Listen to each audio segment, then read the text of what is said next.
Hi, my name is Jordan Rudess. Welcome to my video. I've been playing the keyboard since I was 7 years old. I started out playing a lot of classical music and discovered the synthesizer along the path when I was about 17 or 18. And during this video, I'm going to be taking you through some different techniques that I've developed along the way. They include compositional techniques, improvisational techniques, rhythmic, and also just technical skills with the keyboard. I've had the opportunity to play with a lot of very good musicians. Most recently, the bands I've been in are the Liquid Tension Experiment and my own Rudess Morgenstein project. But I've also played with groups like the Dixie Dregs and the Paul Winter Consort. I'd like to share with you some of these ideas that I've developed over the next period of time. Let's go.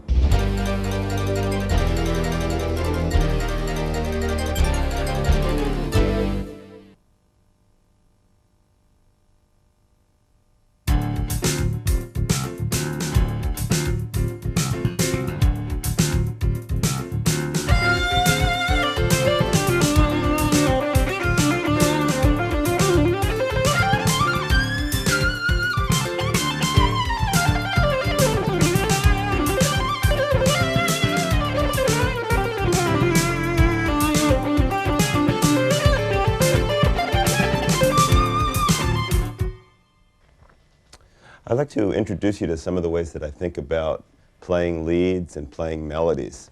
The groove that we were just hearing is what I call like a Dregsy groove. And I learned a lot when I joined the Dregs, in the sense that there's a lot of places in the music where there are these 8 or 16 bar phrases where it's time for somebody to take a lead. And if something is cooking and it stays in one key for a while, like it stays in the key of D, like this jam we were just listening to, what are you going to do over that many measures? Well, for one thing, it's really important for any player, whether they're playing the guitar, or whether they're playing the keyboard or any other instrument, to know the blues scales, because the blues scales are really the key to playing any kind of, well, rock or jazz or pop music. A lot of times the blues scale is used by itself or in addition to other kinds of modes that might be mixed in. So let me tell you the way that I'm thinking about what I just did. For one thing, of course, the blues scale is the basic structure of what it is, the D blues scale.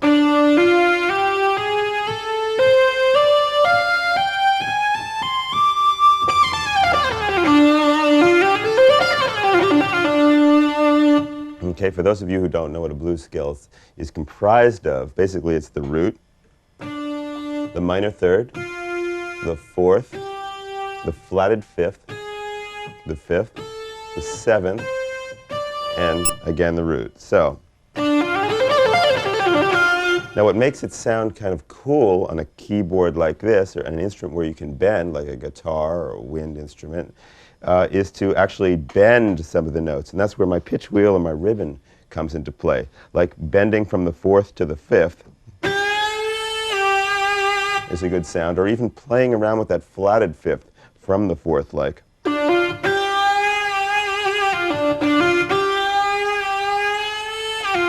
It's just a way of achieving tension as you go to the actual fifth. So you can either go to the flatted, or another typical bend would be to bend from the seventh to the top octave, because of course the seventh, just like when we were studying the bass, leads to the top root. So here's the seventh, bending to the top. So, and a typical bend, one of the first things I learned was like considered like the Jan Hammer bend, which is. So a good way to practice might be to just go.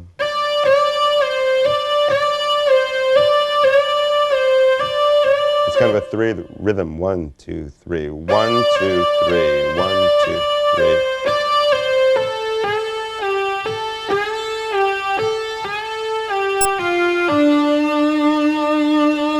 Sometimes what I'll do is I'll incorporate bends, like I'll bend into the seventh from the sixth, just for a different sound, like this. I'll lead up to it.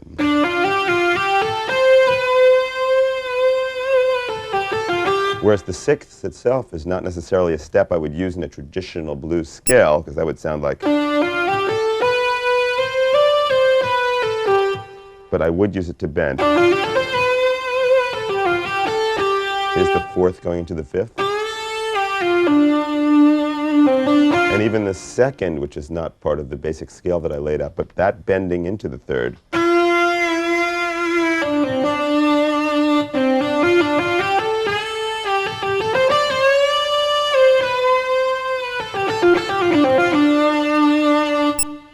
So some of these little things just to keep it interesting. Of course, if you want to check out some of the basic fingerings for the blues scales, please visit my website and you'll see a number of the scales there with some recommended, suggested fingerings. Let's take a really close look at what's happening with the wheel. Okay, so we'll use the D blues scale. And we'll start on the fifth, the A. Now we're going to bend into the fifth by playing the fourth, the G, and bend to the... Now, my wheel is set right now to do a whole step, and that's a pretty common default on most synthesizers. It can be changed, and sometimes, as a matter of fact, on a wheel I'll use a minor third, but most of the time I'll use the whole step. If I want more, I can use my ribbon and do a bigger bend. So here's a couple things you could do. Play the fifth, play the fourth, grab the wheel and push it up to the fifth, and then bring it back. If you're using a joystick, it's just a matter of playing the fifth, playing the fourth, moving the joystick, and bringing it back. The best bet is to do it in some kind of a rhythm. Up and back. Fifth, up and back. So here's from the root. Up and back. Root, seventh, up and back. The other thing that I'll do with the wheel, and you can do this with the joystick as well, is when I hold a note, like a guitar, if a guitar player is holding a note, he's not just going to sit there and let the note hang still. There's always going to be some kind of vibrato. So that's what I'll do with the wheel. The common thing to do is to do that with a mod wheel, but if you use the mod wheel, you're always going to be limited to whatever the programmer back at Kurzweil or Korg or Roland or whatever decided for you. But I think it's much cooler, and it is much cooler, to be able to control the vibrato in real time with your hands. So I'll start to shake. You can control the width of it. So if you're looking for a very cool rock approach,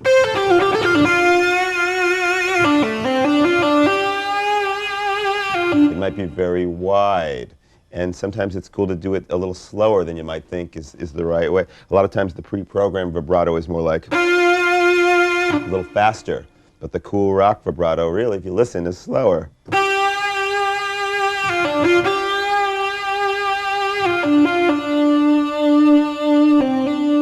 So I really recommend not only practicing your bends, but also practice your vibrato.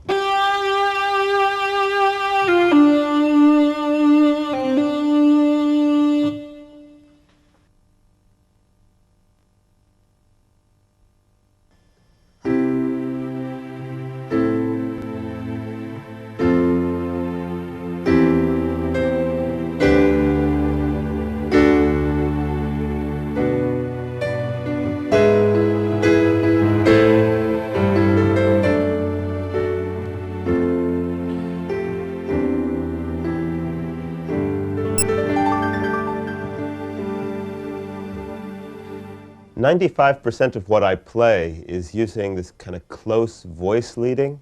And what that basically means is that, let's say I'm on a C chord, and I know I want to get to an A minor. I'll find the closest place to connect the two chords. So in this case, I only have to change one note to make the transition. So as I'm playing along, then if I want to get to an F chord, I simply move one note again. I'm always looking for this kind of voice leading when I'm playing to keep the music smooth. Even if I'm playing something with a melody, and the melody stretches out in the right hand, I'll usually find a chord that fits below it, like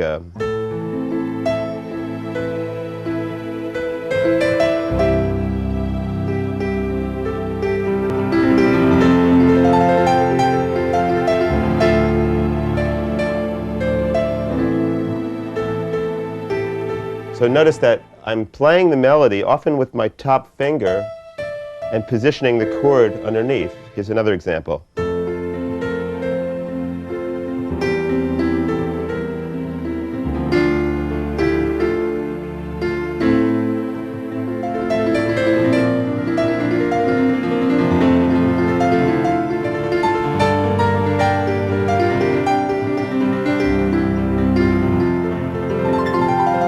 So no matter how fancy or simple I get, this concept of keeping the chords in close proximity remains throughout. And I find in most music that really is the case. So I'd like to actually show you an exercise that will help you to get started to put the chords together and find the chords in the different inversions. This exercise starts on a C chord. And what we're going to do is we're going to play a major chord, and then we're going to play a minor chord. First the C chord, and then it's going to go to the relative minor, which in the key of C, A minor is the relative minor. So I find the closest place to connect the chords. And in every case in this exercise, it'll just be a question of moving one note. So you play the C, then you go to the relative minor, which is A minor. And then we're going to go down a major third in the left hand from A to F and go to an F chord. So there's one move. And now we're going to go to the relative minor of F major, which is D minor, by moving down a minor third here. And then this is the cycles.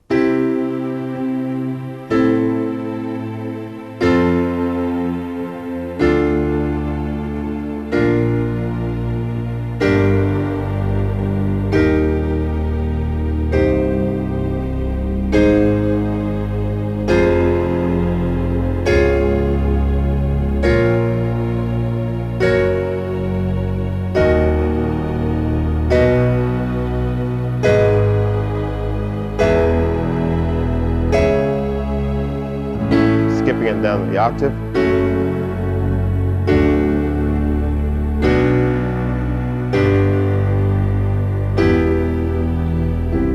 And finally it brings you back to C. So it takes you through every one of the major and minor chords. And then after you do that, we'll start the whole exercise from the first position of C, the first inversion. So instead of C, E, G, started on E, G, C.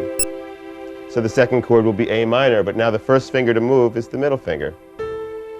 We should also note that when you're on the C chord and you move to the A, the voice that's going to change in the right hand is the finger that's going to move to the actual A. So when we go to the F, the one that changes is the E to F. So there's all kinds of interesting little patterns within this pattern to get you going. Now, the next thing I'd like to point out is it's always important to be making music when you're playing any exercise. As a matter of fact, whenever you approach a musical instrument, you should approach it with the idea that, okay, whether it's a technical exercise, a harmonic exercise, now I'm going to make some music. So what can you do with this exercise? For instance, you can treat it like it's an accompaniment pattern. So how would you play an accompaniment pattern? There's a lot of different ways. If you're just playing a song in back of a singer, or like a Beatles song, or an Elton John song, or anything like that, you're going to want to approach it in a couple of different ways. Here's some examples.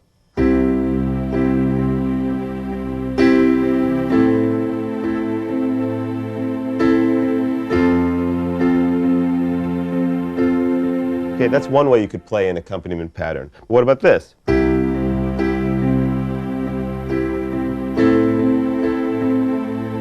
Or this.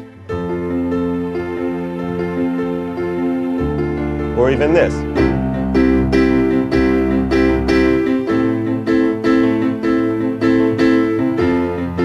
Or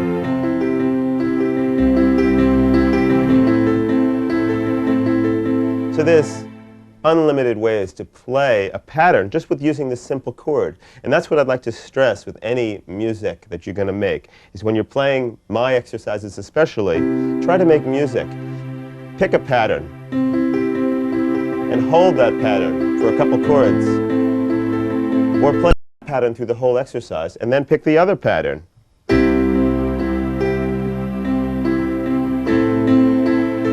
And play that cycle through the whole progression. But be creative and always try to think, how can I achieve something else? How can I stretch this a little bit? And try to keep a click going too, because that'll keep you kind of forced to think quickly and train your mind. Get a click that you can, start with and actually do the exercise. And then as you get better at it, you can make the click a little faster. So you'll be flying through it and really jamming.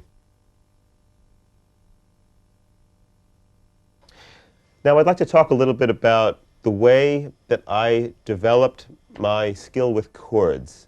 When I was very young, I guess the first chords that I learned are these major and minor chords, and kind of found them in all the different inversions. But as I was growing older and hearing different kinds of music, what happened was that I would hear a particular kind of chord. Like I remember when I first heard a major chord over like an altered bass. For instance, something like this, where you have the 5 chord, I'm playing an F, but I've got a C chord on top. Okay, so like here's a B flat chord with an E flat bass. And there's all kinds of ways you can do it. You can play the 5 over the 1, you can play the 2 over the 1, the 4, this is the 4, the 7. On my website, you'll be able to find examples of different patterns that will make use of this kind of altered bass thing. But here's a little improvisation using this concept. I'll just start a drum track so we can have a good time here.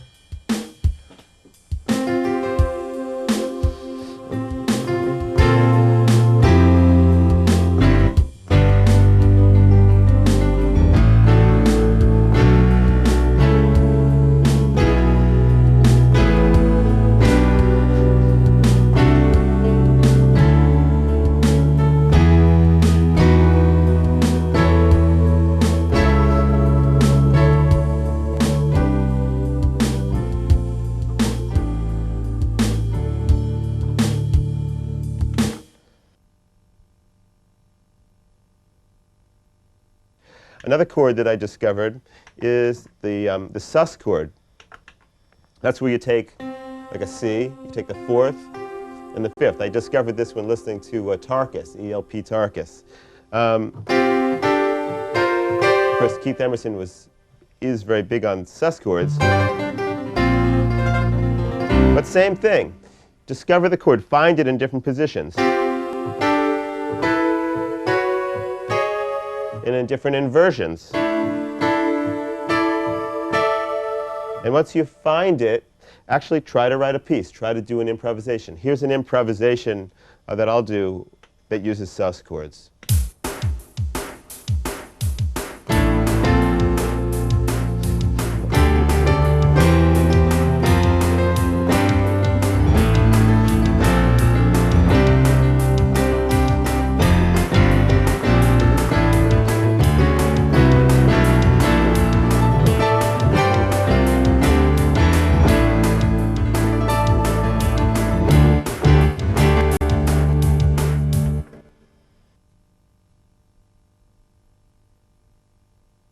One, two, three, four. 1, 2, 3, 4, 5, 6, 7. 1, 2, 3, 4. 1, 2, 3, 4, 5, 6, 7. 1, 2, 3, 4, 5. 1, 2, 3, 4, 5. 1, 2, 3, 1, 2.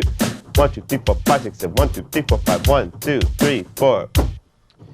It's very important to connect your body with your sense of rhythm. A lot of people, musicians that I know, can play very well until you ask them to count something. And it's always apparent to me if they're truly grounded in their rhythm. Like somebody could be playing a 7/8 passage, and I'll say, well, it's not really that convincing.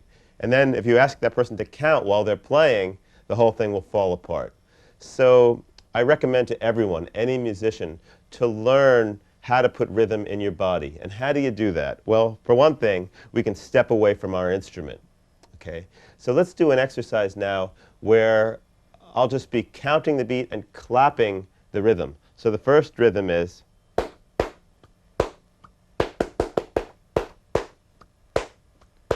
it's in 4. 1, 2, 3, 4. 1, 2, 3, 4.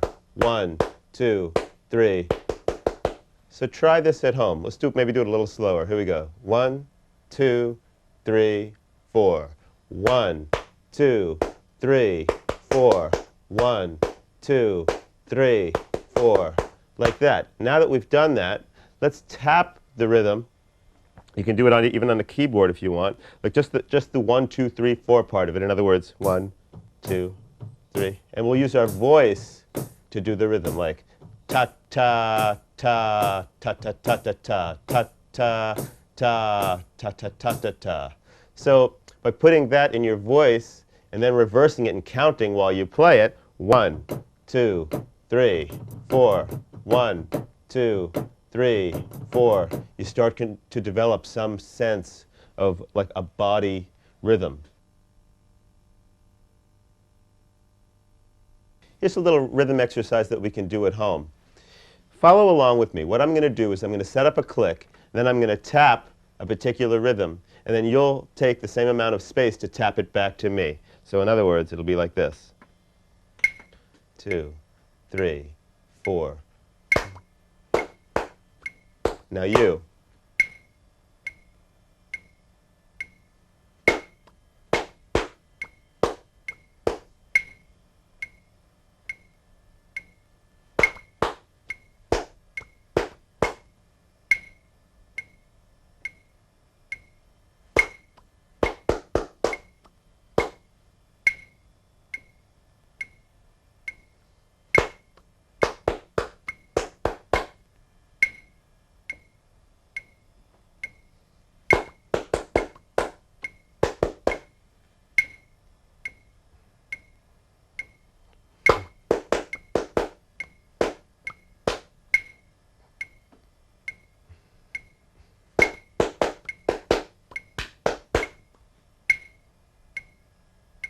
That one again.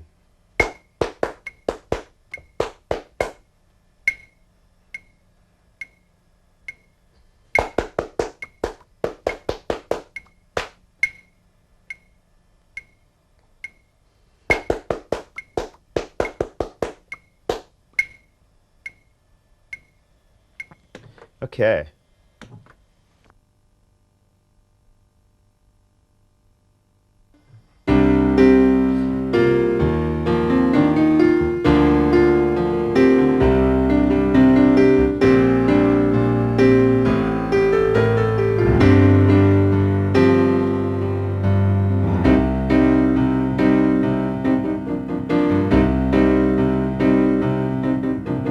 One, two, three, 4. 1, 2, 3, 4. So just to make sure that you can really count while you play. 1, 2, 3, 4, 1, 2, 3, 1, 2, 3, 4, 5, 6, 7, 1, 2, 3, 1, 2, 3, 4, 5, 1, 2, 3, 4, 5, 1, 2, 3, 1, 2, 3, 1, 2, 3, 4, 1, 2, 3, 4, 5, 6, 7, 1, 2, 3, 1, 2, 3. That'll really help your playing a lot.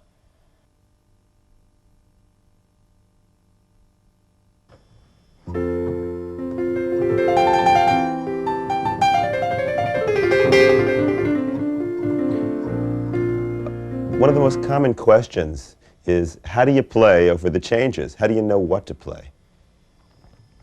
So I've kind of analyzed what I do, most of it by ear in a sense, and I think I can give you some good hints on how to look for things to play. For one thing, let's say we have a progression like this, which is F major, a C chord over an E bass, D minor, and B flat. So the groove would be.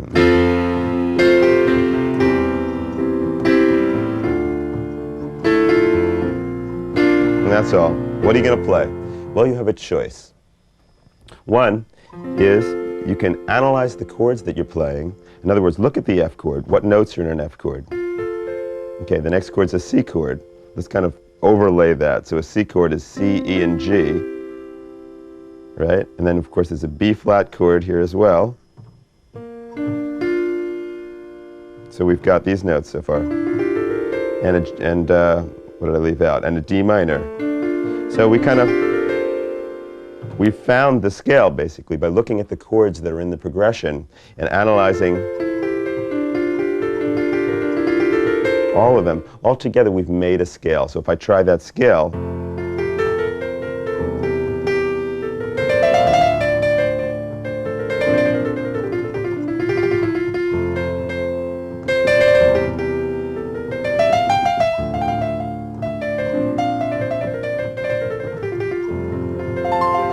it works very nicely, but it's very major and it's very plain sounding. Here's what I'd like to recommend.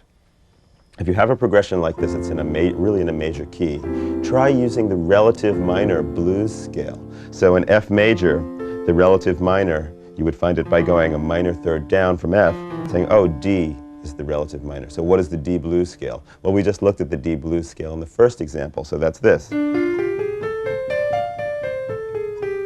But how does that sound over this? I'm going to start the D blues scale on an F. So the F is the root, but I'm using the notes of the D blues scale.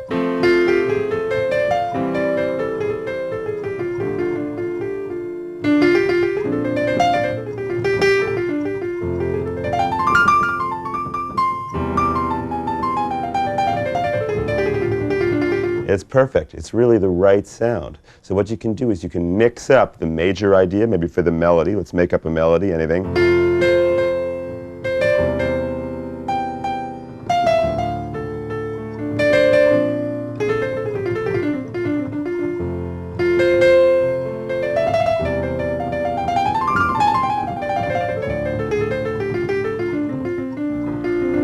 So that's what you will do. You'll also notice, I don't want to keep anything a total mystery here, but like when I'm playing a piano sound with a bluesy type scale, I do this kind of slippery thing. And this is something they definitely didn't teach me at Juilliard, but it's something you have to learn along the way. It's where I'll take my third finger or my second finger and just kind of slide off the note like this.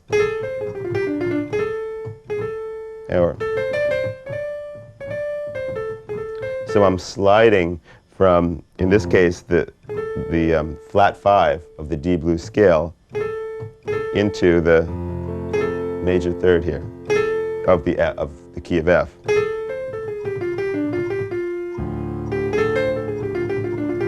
Another nice slide here would be from a C sharp to a D. So from the D blues scale perspective, you're sliding into the root. It's almost like if you were to bend. Now, usually you don't bend piano sounds, so, but this one goes. And bending or sliding into the fifth.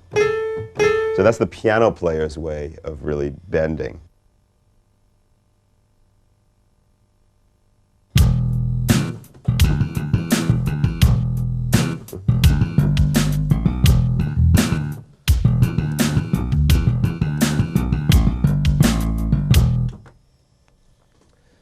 I'd like to give a little insight on how to create a bass line, both in rock and in jazz. Let's look at creating a rock bass line first, especially if you just want to groove and have something that really sounds good.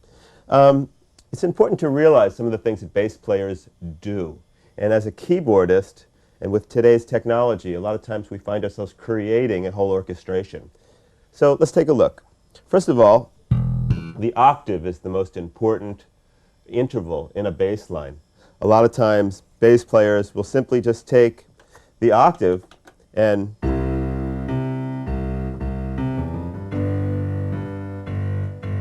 very much focus on the rhythm between the top octave and the bottom octave.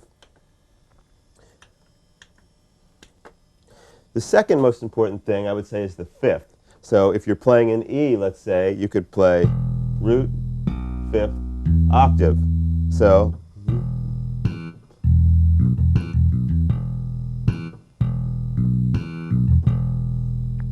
and so it's amazing to think of how many different patterns can be created, even with just a few notes. Like if I start my little drum pattern and just take the root, the fifth, and the top octave.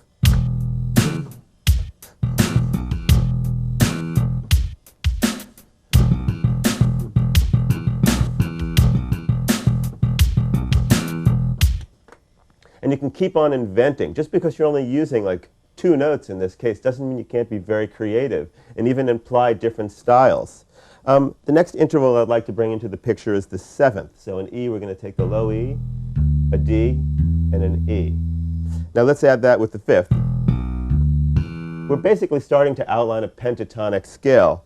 But just with those notes now, we can get effects like this.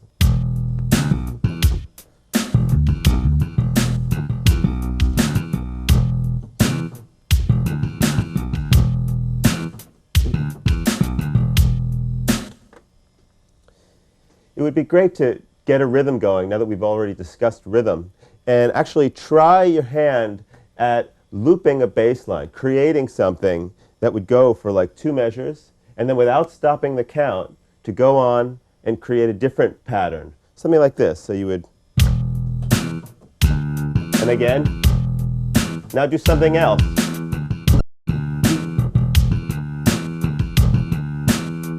Now something else.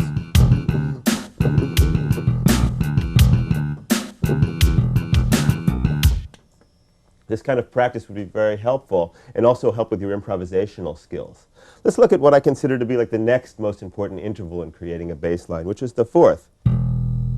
So in E, you would play an A.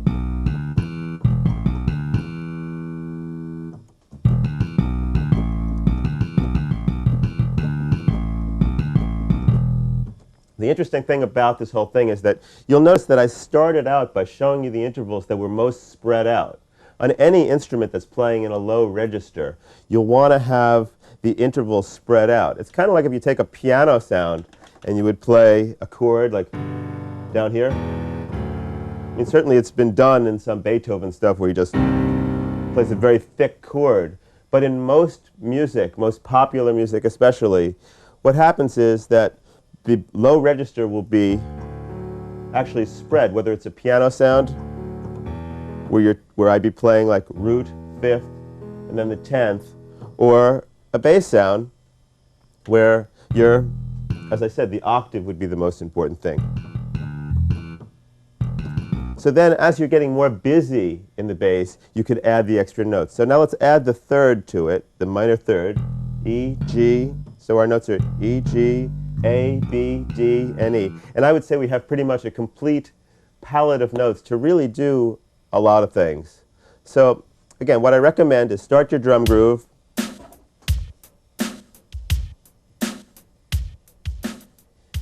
and take a tempo that you can continue making up a bass line, and just get something for 2 measures, and then without stopping, change it to the next idea that you have.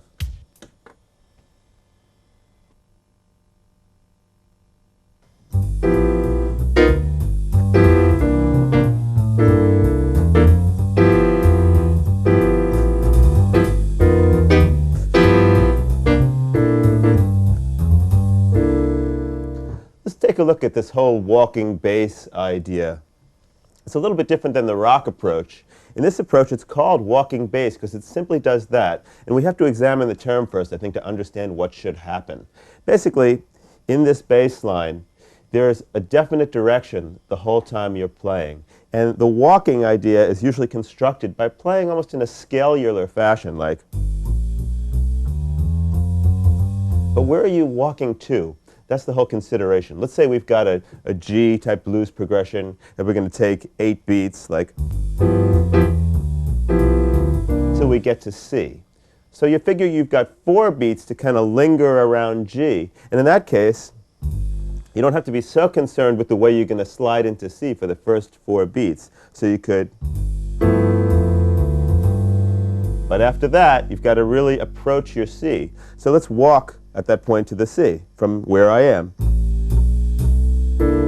So what happens while I'm improvising, and what I started out with was totally an improvisation, is that I let it flow for the first 4 beats and I see where I am in that improvisation and then walk my way to the next chord. Let's do it again. Here I go to the C. So somehow I have to figure, how am I going to get there? So if I'm up here and I've got 4 more beats, I could go 1, 2, 3, 4, and land, or 1, 2, 3, 4. There's no rule per se about how you're going to get there, but it's just important to realize that you are going to get there. So if you're in G, you should also look at what are the real passing tones. In this case, like an E flat is going to be a note that doesn't necessarily belong to the chord, so we're going to pass through that quickly. There's no better way to use passing tones than in a walking bass, because you could play chromatically like this. but you have to get to the C, and here I am with it to go, so I'll jump down to the G. So as long as you keep in your mind where you're going and you just keep walking in the right direction, you can create this kind of bass.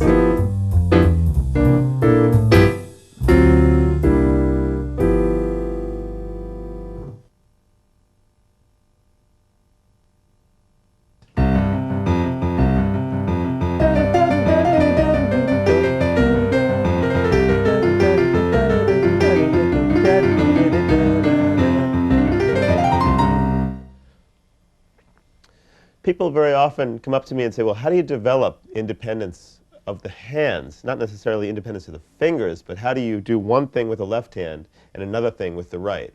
Well, this is something that's very important as a keyboard player, so you can do things like play a bass part and play a separate melody harmony section with the right hand. And what I did to develop my independence is developed an exercise that's kind of like a mixture of independence of the hands and also an ear training exercise. Basically, what you want to do is to be able to connect your thought process, or even like your musical ear, to your fingers. And how do you do that? Well, a big part of that is actually singing, whether that's out loud, which I recommend, or to yourself. So here's what we're going to do. Try this. Let's take a very simple bass line, like just D, A, D, A, just like that. Now you'll probably want to try this with a click, so that will make you feel very stable and very comfortable. And play it until you really feel like it's rock solid and you can't go wrong. Then, in the right hand, begin playing a melody. At first, don't make big skips like,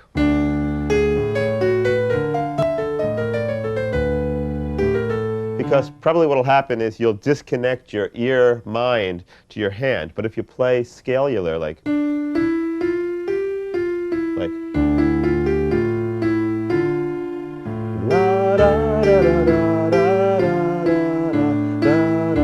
and you'll know at home when you're on top of it and when you're kind of losing it, because you'll just feel it.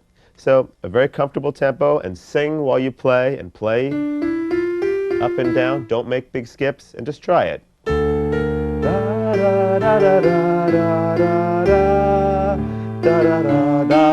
You might say, oh, that doesn't sound right. And you're also your own judge. What sounds good, what doesn't? Maybe you're into some Arabian scales or something, and you want to go. That might sound fine to you. So be your own judge and go slow. Also, it would be good to practice this with a drum beat, like I have one right here ready to go. So it'll keep you really steady.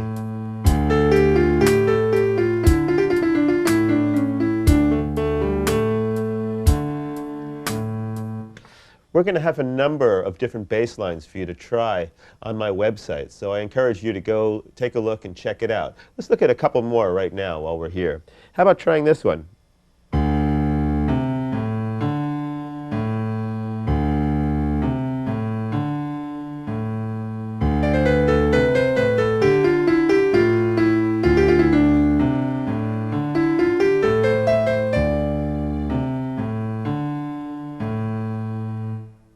So if you're more advanced, you can try a pattern in 7, like this one. 1, 2, 3, 4, 5, 6, 7, 1, 2, 3, 4, 5. And get it very steady, and keep doing it. And then add your right hand. And don't be afraid to sing, because nobody's around, hopefully, at your house.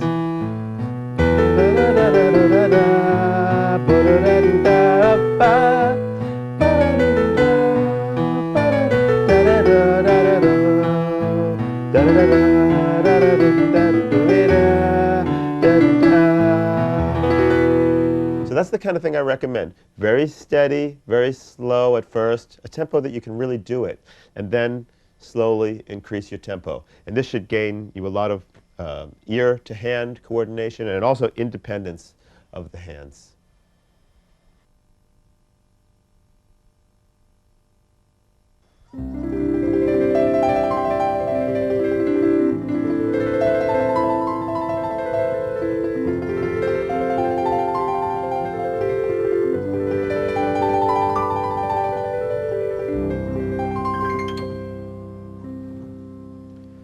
One of the things that's very important in keyboard playing, or on any instrument, is having a technique.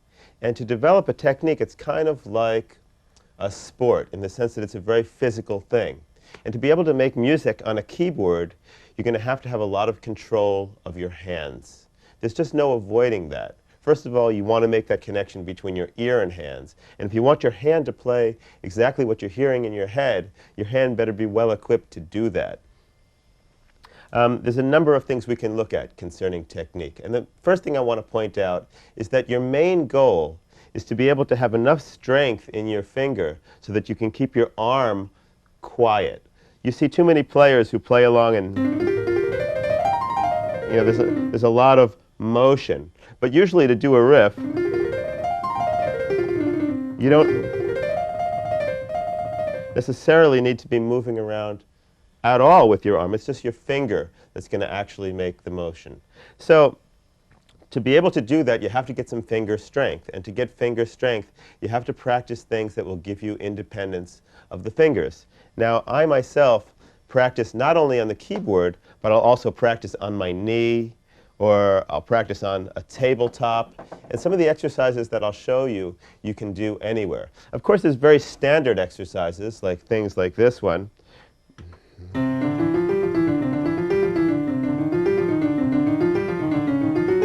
And all these things are good. But what people forget is that when you're playing these, first of all, you should play them to a metronome so it's very steady. But second of all, you should also change the rhythm of them. Because if you're always accenting, accent, what happens to the other fingers? What about the pinky of your right hand? What I used to do, and still do sometimes, is if I'm playing something like that, I'll go like this. To give some extra attention to the fingers that we know are weaker. For instance, we know that trilling with 3 and 4, or even if you try that, you're going to find that perhaps trilling with 1 and 2 is going to be a lot smoother than 3 and 4, if at this point you can do that at all. So let's take a look at a couple of different exercises. First of all, I like to apply the rhythm method to technique. And what that means to me is that you can take 3 notes. Let's say these 3 notes. And by applying a rhythm to that, like a beat of 3, 1, 2, 3, 1, 2, 3, 1, 2, 3.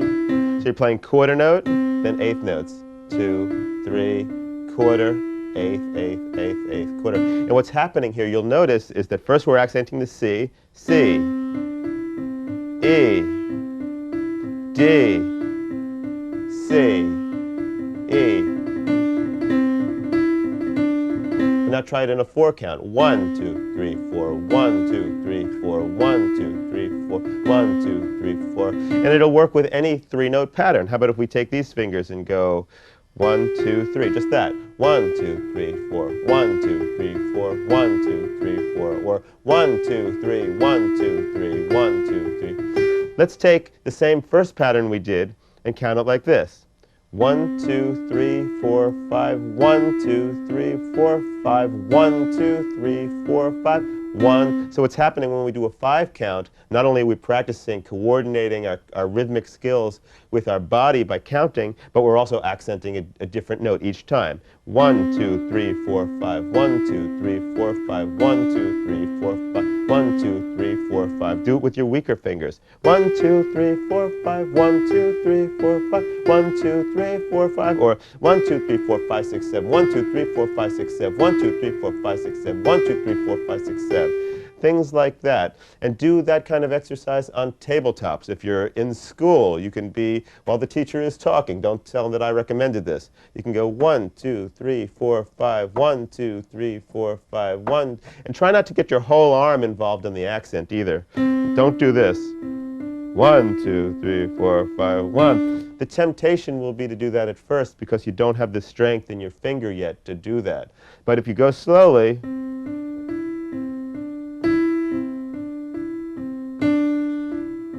and also go back and forth. Don't limit it just to this. I'll put up some other exercises you can do on my website. But for now, also try this one.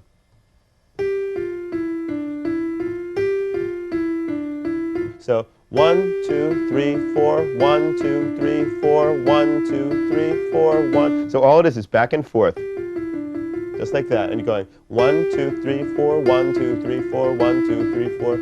If you get brave, put your left hand and put that on the note and accent, like 1, 2, 3, 4, 1, 2, 3, 4, 1, 2, 3, 4, 1, 2, 3, 4.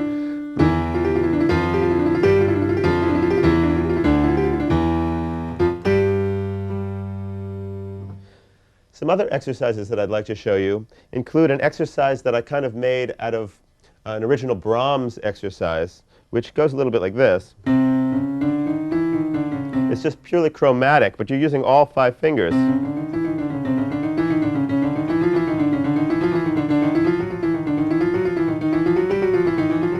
Remember not to only accent the first beat like this, but also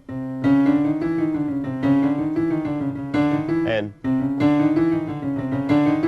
things like that. But here's my element of that. Besides going up and down chromatically, what you can do is you can take the first part and then you can open up your hand. So it's a real contraction expansion exercise. And that's most of what we do when we're playing the piano. It's all about opening and closing your hand. So this is perfect for that. So you go like this. And then open it up and play like a major 7th chord. And then at the top, we do our chromatic thing again. And then major 7th chord down. So, open up, and then close. And what you can do, if you start getting this together, is try it in mirror imaging, so with both hands.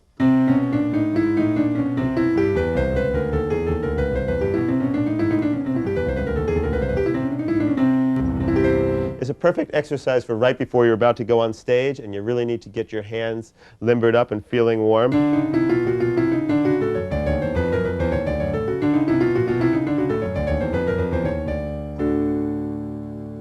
Here's another one that I find really excellent.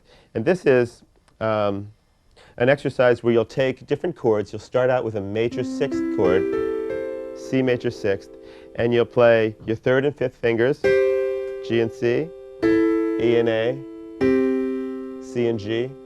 So it almost sounds like shortening bread, if you know that. So what you can do is you go. And then you'll move one finger to minor, this one. So now. And then you'll move another finger down to make it diminished. And then finally your last finger to make it dominant.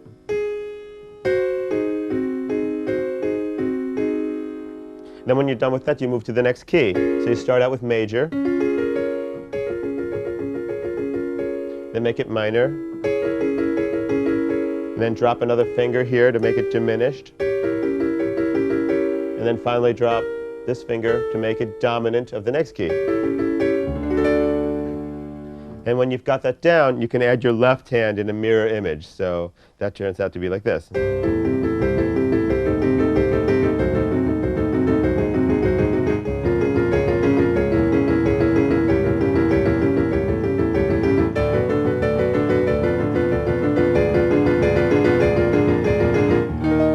And every now and then when you're doing these kind of things, catch yourself to see if you're getting stiff in your elbow. I find when people are doing things that are challenging, there'll be a lot of tension and it'll be really like, whoa, you know. But if you think about maybe moving your elbow around just a little bit to remind yourself that you want to stay loose.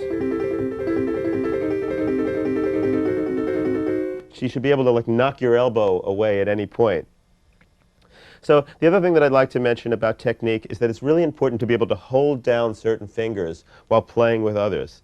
Many years ago I studied from a book called the Phillips technique, and his idea was that you would play a diminished chord like this, kind of feeling like you're pulling in on it. My teacher used to say, imagine there's a little ball under your palm pushing up a little bit, and try to keep your wrist level with the keyboard. And then while you have all that together, just like that, maybe try to lift up this finger while holding down the others. And play it. Now for a real challenge, try doing this one. Remember not to get too tight. So you go through each finger, and then when you've got that down, try doing combinations of fingers like this.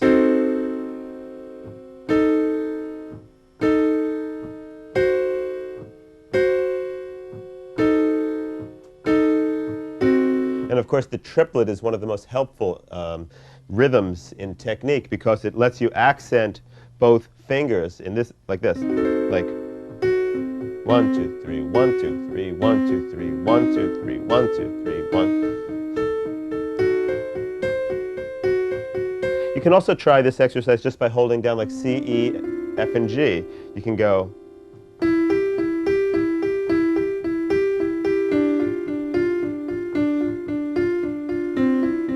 One interesting thing, you might not see immediately how this is important, but if you put it into a musical context, like even if I'm playing just regular chords,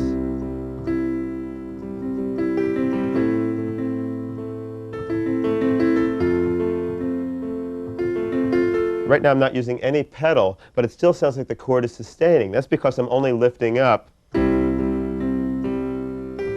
fingers that actually need to be lifted up.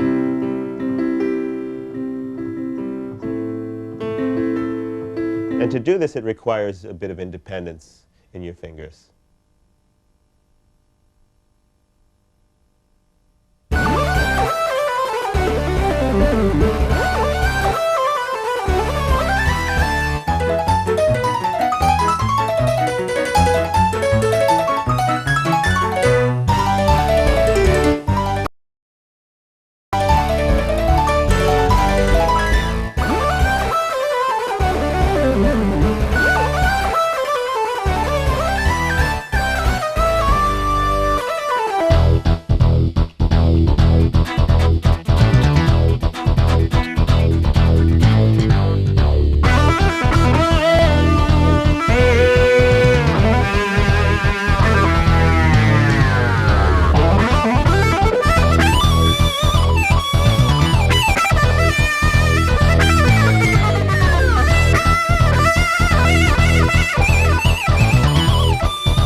I'd like to take a little time to show you some of the things that I do with the Kurzweil synthesizer.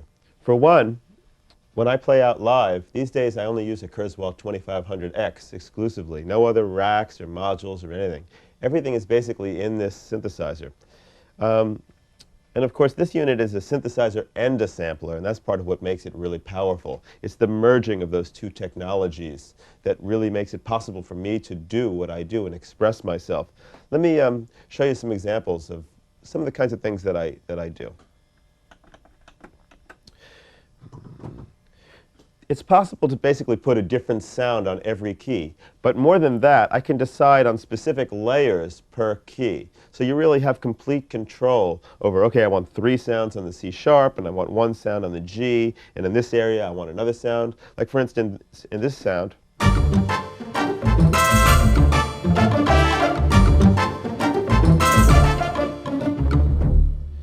I specifically put the percussion underneath the various instruments that come in.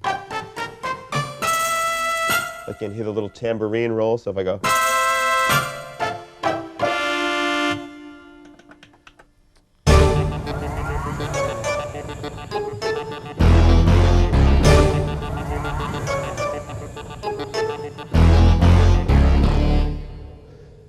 So like on this sound, I chose a specific note that I knew I was going to play as part of the chord to bring in this motor sound.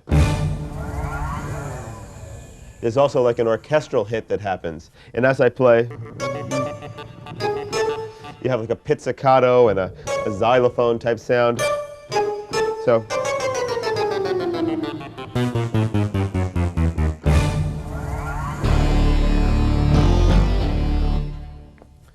So that's one of the tricks that I do to actually make happen live all that I play. The other thing that people ask me quite a lot is, how do you change sounds? Well, for me, a sound is called a setup, and the setup consists of a lot of different zones of different sounds. Let's take a look at this sound, where I have.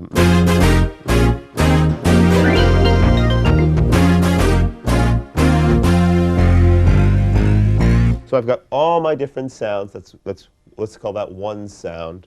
And then if I step on my little pedal, which is on the floor here, I only use 2 pedals. One of them will cycle me through the different patches that I go to. So as I'm playing along, I can be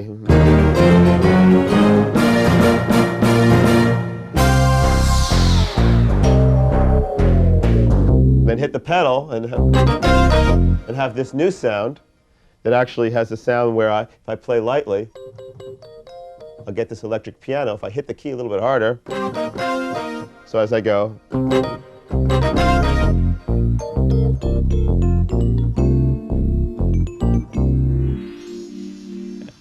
and the little bell effect that you hear is actually assigned just to this key. So that's a little bit about like putting sounds, placing the sounds on the keyboard. Let's talk a little bit about the controllers now. What happens is, a lot of times what I'll do if I want to just like play a lead, I'll run a looped sample. It's my choice to do that sometimes instead of a sequence. I just rely on samples more than I do necessarily a sequence. So in this particular patch, if I play down here,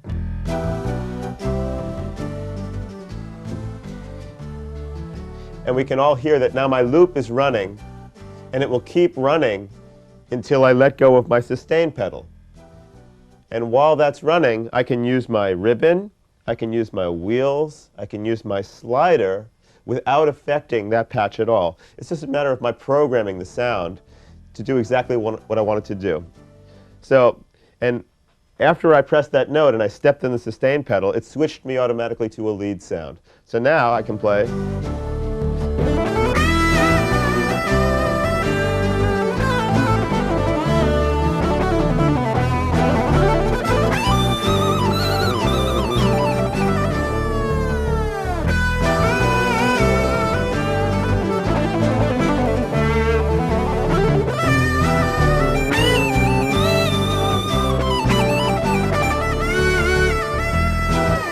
So everything that I'm doing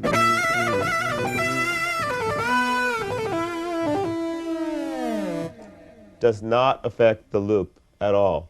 Another very cool thing that you can do with some of the controllers, for instance, you can do this. You can trigger notes on the ribbon. So the ribbon is not only a pitch bender, kind of like if you're thinking along the lines of a guitar, like a whammy bar. I can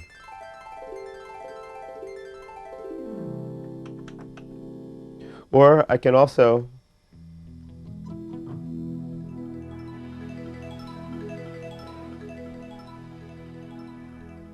have the ribbon kind of do multiple functions. Like the ribbon can bring in an arpeggiation and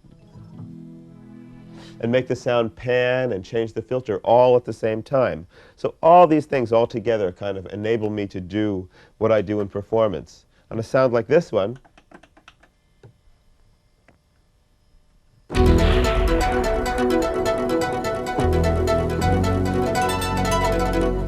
I put my special effect in the low register of the keyboard. When I hit that note, it creates that effect, but everywhere else is more pitch-oriented.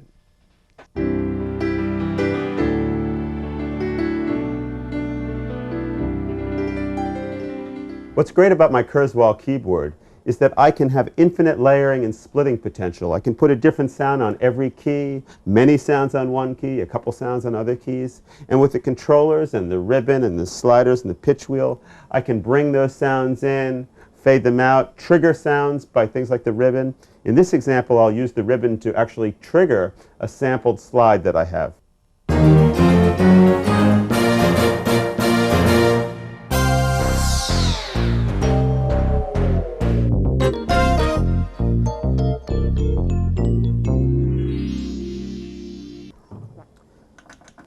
The next example shows how I can assign a particular key to a sample like a motor sound that I took, and have other keys in different registers bring in things like pizzicato and some xylophone.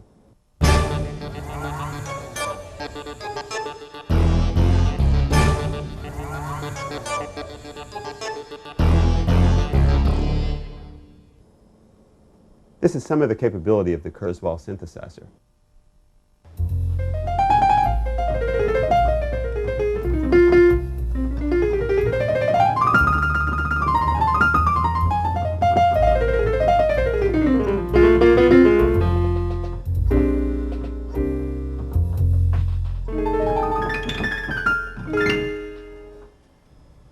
It's been a really great musical journey for me over the last many years, and I was very excited about doing this video and the opportunity to share some of the things that I learned along the way.